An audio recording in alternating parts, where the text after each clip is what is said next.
Alam nyo ba, sa totoo lang, kaya rin ako nagpunta rito sa Bohol. Main reason ko is para ikutin yung mga simbahan. Kaya narito ang ilan sa mga naggagandahang simbahan na aking binisita during my 4 days here in Bohol.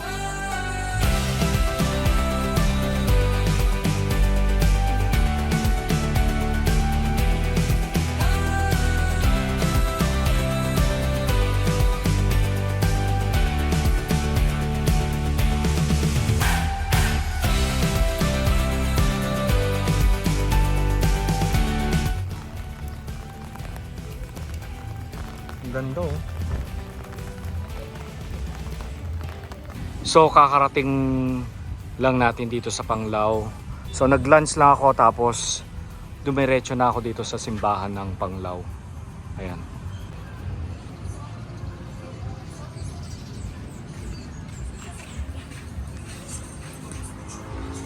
May event. Sorry.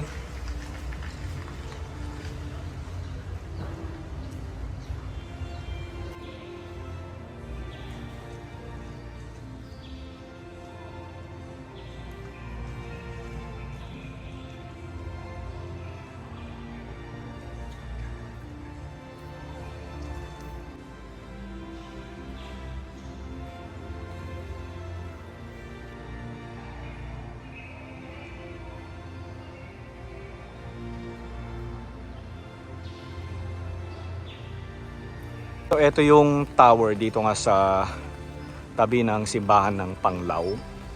Pero ngayon hindi na tayo pwedeng umakyat sa taas kasi close na siya dahil pinipreserve nila yung structure. Pero before daw umaakyat daw yung mga turista dito. Grabe. Ayun oh. Mga bantayan ng Bohol, Panglao, Bohol. So wala na sir, hindi na tayo makakapasok. Oh, wala na nga. Hanggang dito na lang tayo. So ito naman lumang ark dito nga sa simbahan ng Panglao. Ayan oh. So itinayo siya 1850. May nakasulat sa taas eh oh. Anyo de 1850. So itinayo siya taong 1850 no.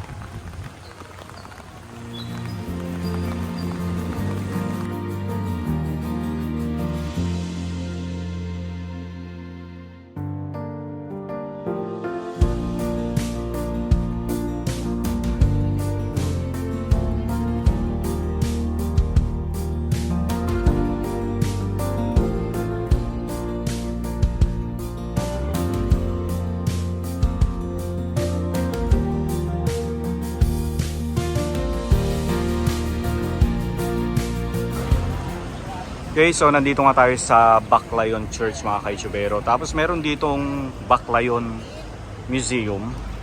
Pero ito, hindi tayo pwede dito kasi bawal ang mag-record ng video. Pwede lang pumasok, sightseeing, pero recording bawal. Ayan.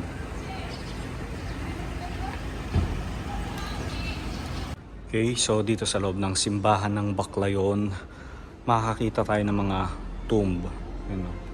Ito din. Tapos meron pa rito. Yun. Pero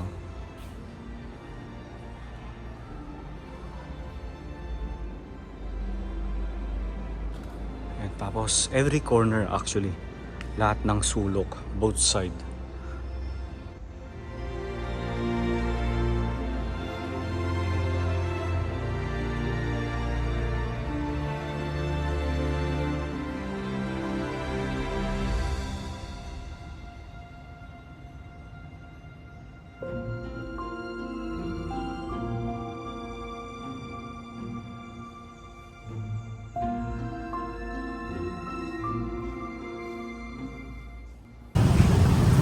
Ito na yung Tagbilaran Cathedral.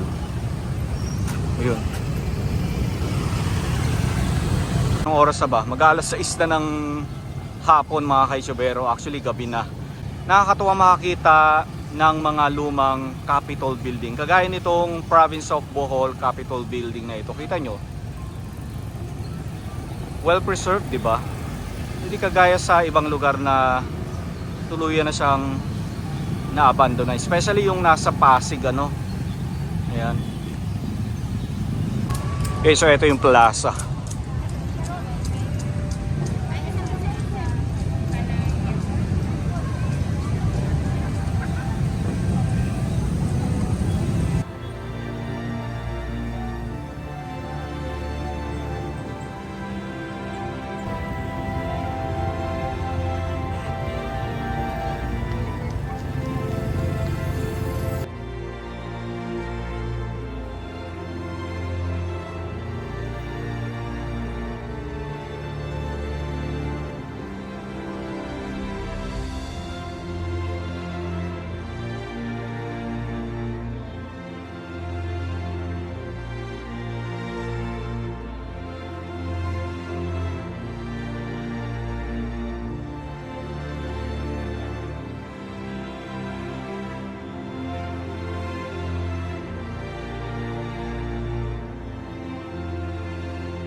Okay mga chubero, so magandang umaga sa inyo and nandito nga tayo sa Tagbilaran City and this is our second day dito sa Bohol.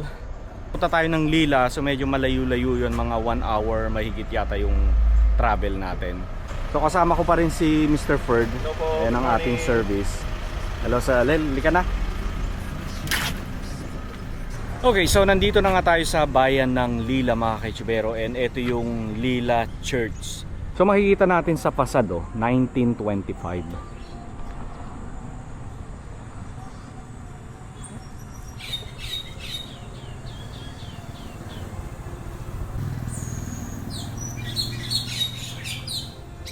Sana open ang simbahan. Mukhang sarado ang simbahan, di tayo makakapasok.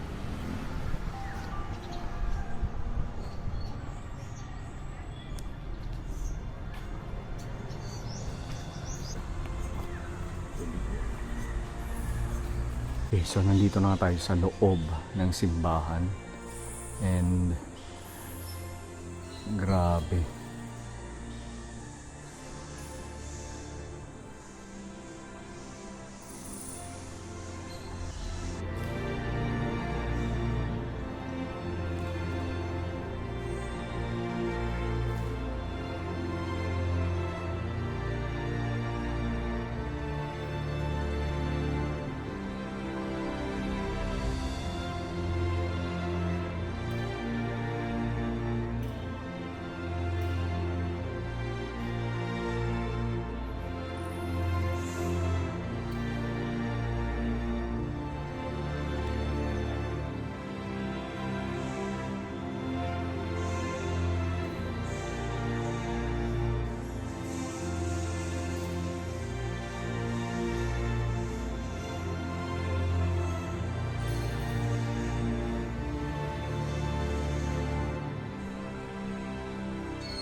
Okay, labas na tayo.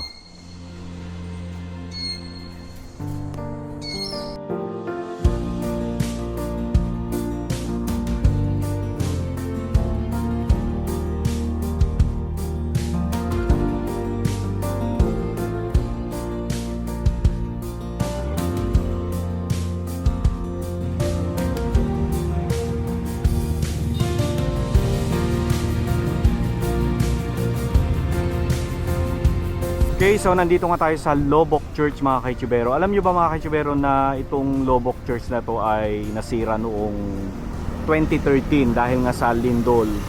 Ayan, tapos muling inayos and then nung nagkaroon ng bagyong Odette, grabe daw ang baha dito.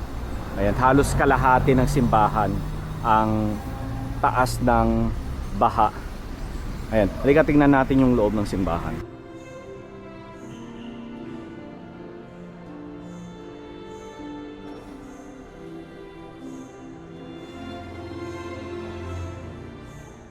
Okay, so ayan siya mga kaijubero, no? Kaya kung makikita nyo yung wall, yung kalahati puti, yung kalahati dilaw. So hanggang dyan daw yung baha nung nagkaroon ng yung bagyong Odette, ano? Ayan. Ay, may nakalagay dito, flood level Typhoon Odette, December 17, 2021. Okay? Tapos nung 2013, nagkaroon nga ng lindol. So nawasak daw yung yung sa harapan, yung pabilog na yan. Anong tawag dyan? Yung dome. Ayan. So ito wala daw. Sira daw talaga yan. Yung pinaka-dome. Tapos yung facade ng simbahan sa may harapan. Ayan yung mga nasira. Ayan.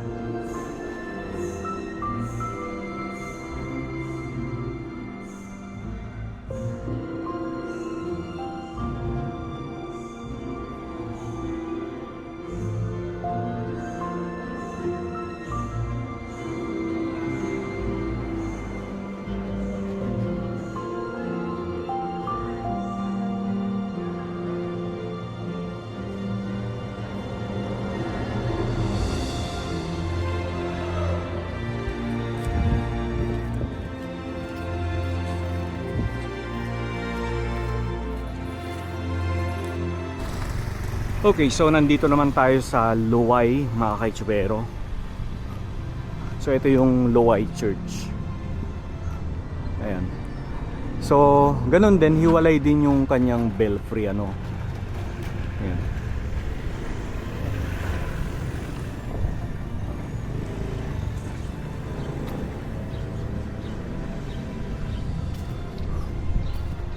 Sarado.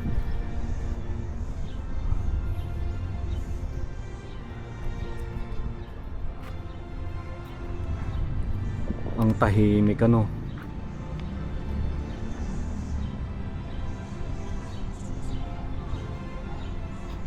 Ayan.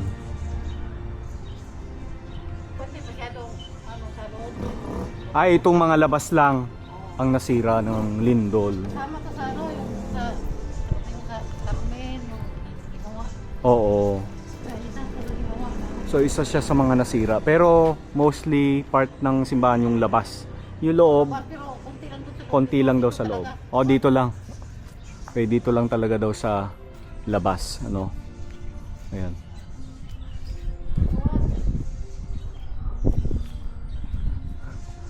Papasok tayo. Adoration Chapel.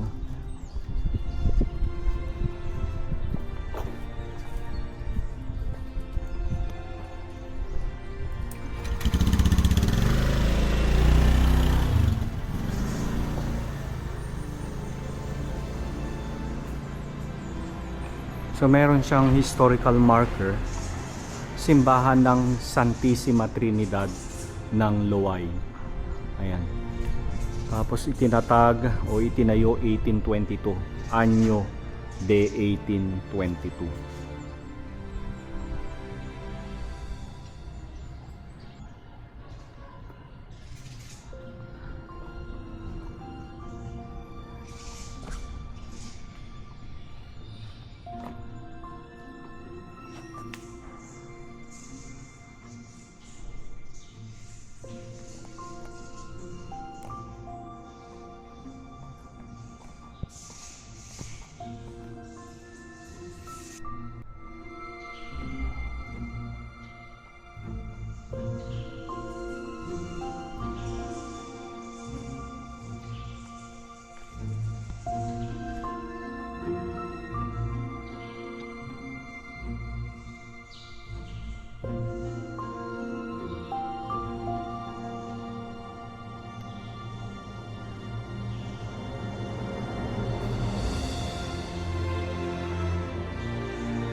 Alam nyo ba, sa totoo lang, kaya rin ako nagpunta rito sa Bohol.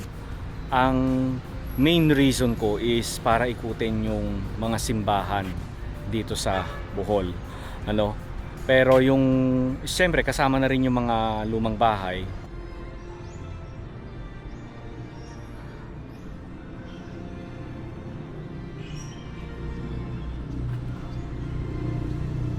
Ito hindi na siya hindi na siya coral. Pero dito coral stone pa rin. Ayan. You know. Coral stone yung ibang part. Pero syempre dahil na-restore na yung yung simbahan. Syempre may ilang part napalitan na. Ayan o. Coral o.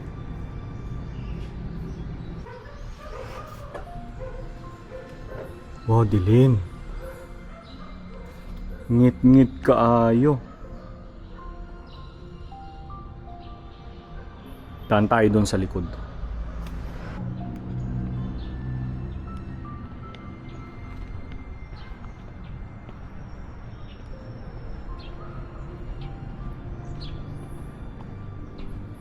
Sana pwede tayong pumasok.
Okay, dito nga sa loob ng simbahan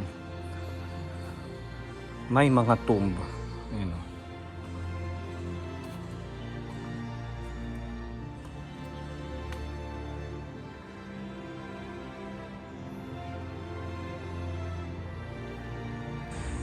Tapos ito yata yung convent. Hindi ako nagkakamali. Tingnan natin. Bahay ng mga pare o madre o pare.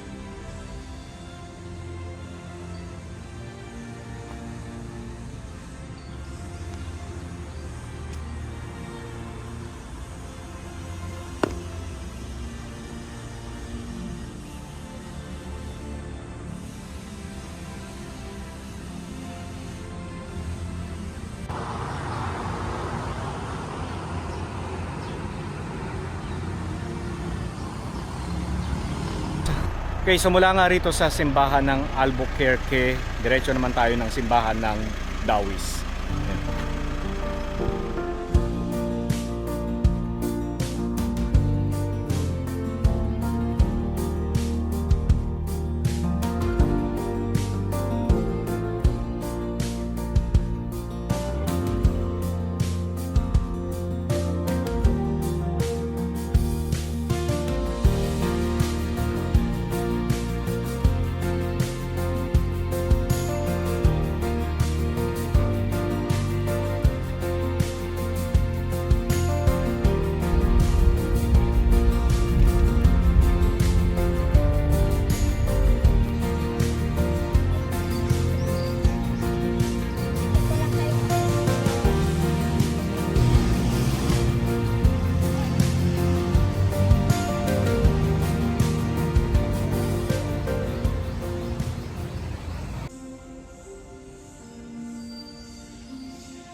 So surfer, saan dito yung healing water? Sir, yung healing water sa andito po sir sa So pupunta sila rito, kukuhanan ka sa bottled water, magdodonate ka lang ng 20 for the cost of the bottled water. for the cost of the bottled Kumuha water. ng marami, magdala ka ng galon.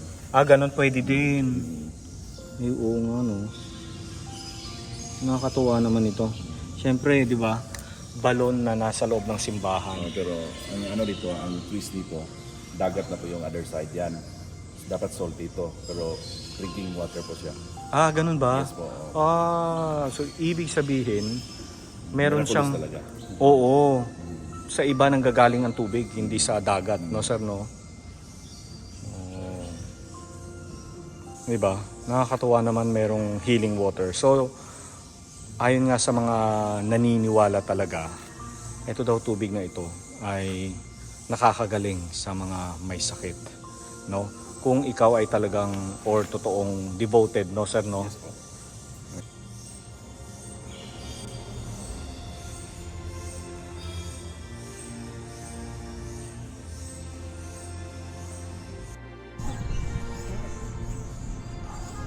So dito dagat na, no? Yes po. Harap yan, pagbilaran sa ito. Tagbilaran na yan. Nice. So ito naman yung convent.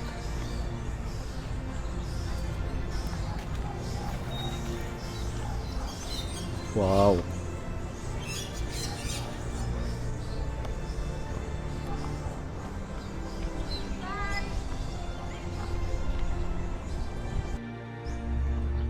Diba, dagat na dito. Pero syempre, I don't think na pwede kang mag-swim dito, no? Parang hindi naman.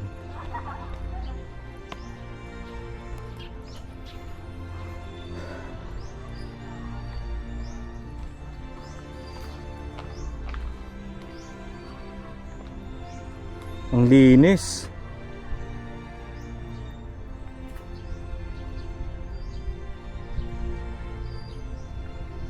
Okay, so Panglao na yan, oh. Panglao Island.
Okay, so nandito na nga tayo sa simbahan ng Loon, mga ka-YouTubero. Dito pa rin yan sa Bohol.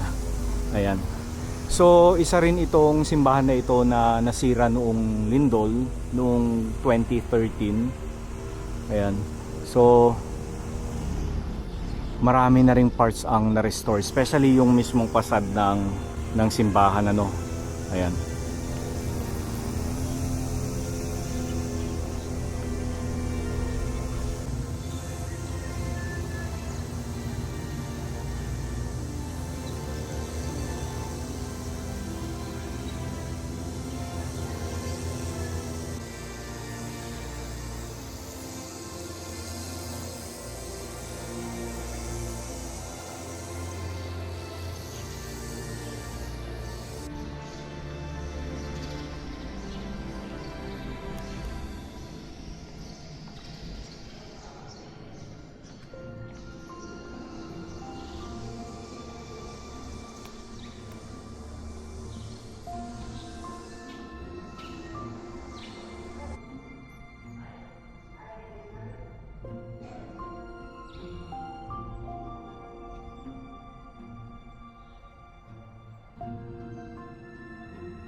Okay, so nandito na tayo sa Maribohok Church mga ka-YouTubero, and ito na yung last na simbahan na bibisitahin natin dito sa Bohol.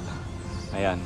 And isa itong simbahan na ito na nasira noong lindol noong 2013. Pero ayan, nakita nyo naman buo na siya, no? Nakakatuwa. Tapos yon, usually kapag ganyan, bahay ng mga pare, lumang convent, no?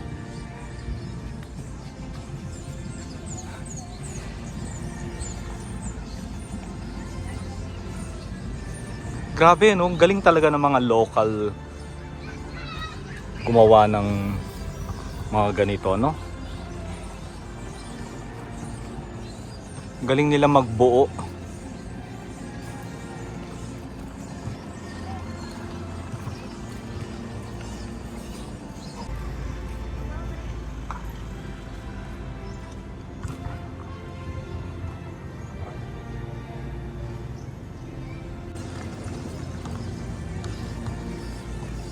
Simbahan ng Maribohok. Itinatag ng mga paring Heswita bilang misyon at parokya ng patronato ng Santa Cruz noong 1767. Pinangasiwaan ng mga paring Recoletos noong October 21, 1768. Sinimulang ipatayo ni Padre Manuel Plaza. Ang kasalukuyang simbahan na yari sa Corales o Coral na bato noong 1852, natapos sa pamumuno ni Padre Fernando Rubio noong 1872. Natapos ang kumbento at kampanaryo na may orasan sa ilalim ni Padre Lucas Martinez. Ayan, nagsilbing kanlungan ng mga nananampalatayang Tagaloon noong digmaang Pilipino at Amerikano noong 1901.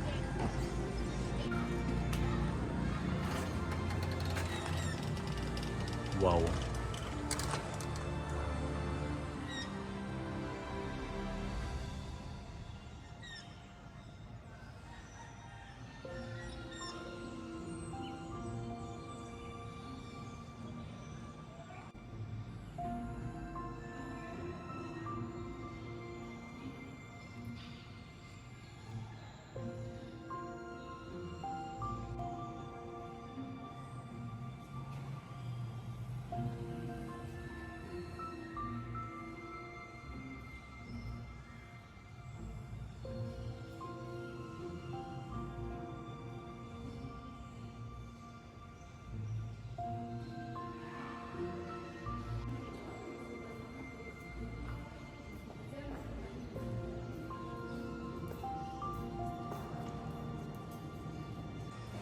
Grabe mga ka-YouTubero, sobrang saya ko, napakasaya ko na makita ang mga historic na simbahan dito sa Bohol. Ayan.